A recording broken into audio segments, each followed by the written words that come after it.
আসসালামু আলাইকুম। অবশেষে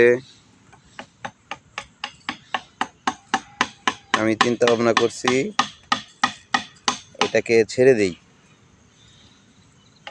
কারণ বনেরা বনে সুন্দর, শিশুরা মাতৃকোলে। মূলত এটা আমার নিয়ে আসার উদ্দেশ্য ছিল যে পোলাপান এটারে মাইরে ফেলাইতো, সেজন্য পোলাপানের কাছ থেকে আমি এই জিনিসটা নিয়ে আসছি যে আমাকে দিয়ে দাও, আমি এটা খাঁচায় বন্দি করে পালি। তো আসলে এটা সারাদিন অনেক এই যে এরকম ছটফট করে, এটা কালকে ধরা হয়েছিল, অনেক ছটফট করে। তো ওরও ফ্যামিলি আছে, ওর ফ্যামিলির কাছে চলে যাই। আর আসলে কি, আমাদের যাদের গাছ আছে, যদি গাছে কোনো ফল না হইতো আমরা কিন্তু কিছুই করতে পারতাম না। তো মনে করেন আল্লাহ ওর রিজিক রাখছে, ও ফল খাইব, এটাই আল্লাহর বিধান। অতএব কিছু ফল যদি নষ্ট হয় তা ওদেরকে আসলেই মারা বা হত্যা করা ঠিক নয়। আপনারা সবাই এই ভিডিওটা বেশি বেশি শেয়ার করবেন অন্যকে সচেতন করার জন্য, যাতে কেউ এরকম বন্য প্রাণী, অবলা প্রাণী এগুলোকে যাতে হত্যা না করে।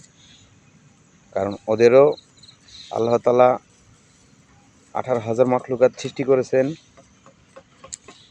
সবারই এই পৃথিবীতে কোনো না কোনো কাজ আছে, এক একজনের এক এক কাজ। তো মানুষকে আশরাফুল মাখলুকাত করে আল্লাহ দুনিয়ায় পাঠাইছেন, আলহামদুলিল্লাহ, সৃষ্টিকুলের সেরা।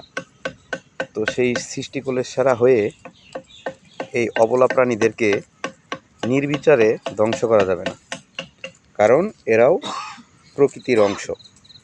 তো আমি ছেড়ে দিচ্ছি পাখিটাকে, এই কাঠবিড়ালটাকে। এই যে তুমি মুক্ত যাও, এই যে এই যে গেট খোলা দাও, যাও যাও যাও, এই যে দিক দিয়ে, এই যে দিক দিয়ে, এই যে দিক দিয়ে, হুম, যাও যাও, এই যে শান্তি পাইছে, দেখে এই যে চলে গেল। তো সেই মজা পাইছে, চলে গেছে, দেখেন। আল্লাহ হাফেজ।